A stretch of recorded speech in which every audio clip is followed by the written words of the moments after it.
बिहार के तर्ज पे, मुंबई के तर्ज पे, यूपी के तर्ज पे इन तमाम गैंगस्टर को उठाने के लिए हम सामूहिक रूप से प्रयास करें। अगर एक को ठोकेंगे तो 100 लोगों में खौफ जाएगा। एक को ठोकेंगे तो 100 में खौफ जाएगा। राजस्थान में यूपी बिहार वाला फॉर्मूला लागू करो। ये दो टूक शब्द हैं शिव से विधायक रविंदर सिंह भाटी के।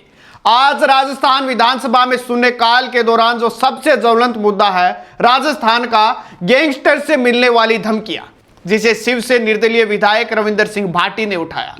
भाटी ने कहा कि विदेश में बैठे गैंगस्टर्स जेल में बैठे बदमाश धमकी दे रहे हैं। हमें यूपी बिहार मुंबई की तर्ज पर गैंगस्टर्स को ठोकना चाहिए।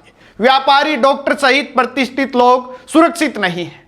वो अपराधी जो जेल के अंदर भी बैठे कुछ लोग जो गैंगों को फली फूल कर रहे हैं, साथ ही साथ डिब्बा कॉलिंग की बदौलत, इंटरनेट कॉलिंग की बदौलत हमारे यहाँ के तमाम जो अच्छे लोग हैं, जो अच्छे डॉक्टर हैं, अच्छे व्यवसायी हैं, जो प्रतिष्ठित लोग हैं, आज उनको धमकियां मिल रही है। माननीय अध्यक्ष महोदय, पुलिस के पास जाने की हिम्मत नहीं होती, हौसले उनके बुलंद होते जा रहे हैं, क्योंकि शुरुआत में हमने किसी भी तरीके के कोई प्रकरण दर्ज नहीं किए, उनके नाम हमने छुपाए। हमने इसलिए नाम उनके छुपाए ताकि वो ग्लोरीफाई नहीं हो, पर उनके धीरे धीरे हौसले जो है वो बुलंद होते गए, और जिसकी बदौलत आज के समय में आम व्यक्ति को अगर किसी की परचून की दुकान भी ठीक चल रही है तो उसको भी धमकियां आ रही है। माननीय अध्यक्ष महोदय, धमकी मिलने के बाद में वो तमाम लोग, वो व्यवसायी अपने दुकान पे नहीं जा सकते, अपने शोरूम पे नहीं जा सकते, अपने प्रतिष्ठान पे नहीं जा सकते, बच्चों को स्कूल नहीं भेज पा रहे हैं। आज के समय में ये स्थिति जो है, ये जो प्रकरण है, ये कैंसर की तरफ बढ़ता जा रहा है। माननीय अध्यक्ष महोदय, आज के समय में प्रदेश की सरकार जिनको धमकी मिलती है उनके घर के आगे 2 सिपाहियों को बिठा देती है।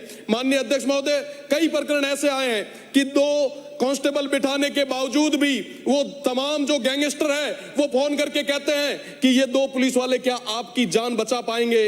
इस प्रदेश को, राजस्थान प्रदेश को रक्त रंजित राजस्थान होने से बचाना है। मेरा निवेदन है कि इन तमाम क्रिमिनल से जुड़े हुए उन लोगों को बारी बारी से गिन गिन के, चुन चुन के बाहर निकालने की जरूरत है। जो इनको संरक्षण देते हैं उनकी प्रॉपर्टी अटैच करने की जरूरत है। मेरा निवेदन रहेगा माननीय अध्यक्ष महोदय कि आज के समय में दुर्भाग्य है कि नए बालिग, जो नाबालिग बच्चे हैं, उनको ऐसे क्राइम्स में अटैच किया जा रहा है। आम जन में कहीं ना कहीं इस चीज को लेके काफी रोष है। माननीय अध्यक्ष महोदय, मेरा निवेदन है कि बिहार के तर्ज पे, मुंबई के तर्ज पे, यूपी के तर्ज पे इन तमाम गैंगस्टर को उठाने के लिए हम सामूहिक रूप से प्रयास करें। अगर एक को ठोकेंगे तो 100 लोगों में खौफ जाएगा। विधायक रविंदर सिंह भाटी ने जब इस मामले को उठाया तो सरकार की तरफ से सफाई देने के लिए गृह राज्य मंत्री जवाहर सिंह बेडम पिछली कांग्रेस सरकार से तुलना करने लगे।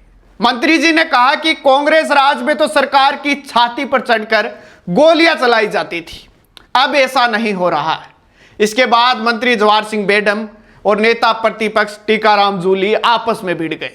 आपके राज में तो आपकी छाती पर चढ़कर गोली चलाते थे लोग, और आप शांति से कुछ नहीं, शांति बरतते थे, कुछ करते नहीं। अपराधियों के दबाव में आपके अधिकारी और नेता कुछ काम नहीं करते। बोलेगा, मैं ये तो नहीं कह सकता कि इन घटनाओं पर 100% अंकुश लग गया हो, लेकिन पिछली सरकार के दौरान जो जंगल राज था, हर दूसरे दिन व्यापारियों को धमकाना और अपहरण की घटनाएं और फायरिंग की घटनाएं होती थी, उन पर अंकुश लगाए।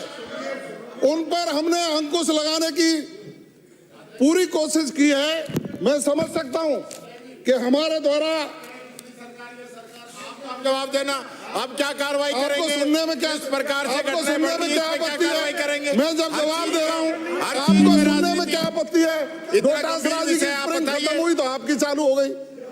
अरे आप मेरा जवाब सुनिए, या तो जवाब लो मत, और ले रहे हो तो शांतिपूर्वक सुनिए। मैंने दिला दिया, मैं जवाब दे रहा हूँ। हमारी सरकार ने जो प्रभावी कार्रवाइयां माननीय अध्यक्ष जी जो की हैं, एजीटीएफ द्वारा, एजीटीएफ ने हमारी जो कार्रवाई की है, एंटी गैंगस्टर टास्क फोर्स का गठन किया है। हमारी सरकार ने समय समय पर विशेष टीमों का गठन करके ऐसे अपराधियों के खिलाफ कार्रवाई की। 2024 में 36,484 टीमों का गठन कर 1,23,951 स्थानों पर दबिश देकर के लोगों के खिलाफ कार्रवाई करने का काम किया है। हमारी सरकार ने अपराध पर अंकुश लगाने के लिए 2025 में भी दबिश दिए अपराधियों को जेल पहुंचाने का काम किया है। जिस तरह की ये घटनाएं हैं, जिस तरह की घटना, ये आपका विषय थोड़ी है।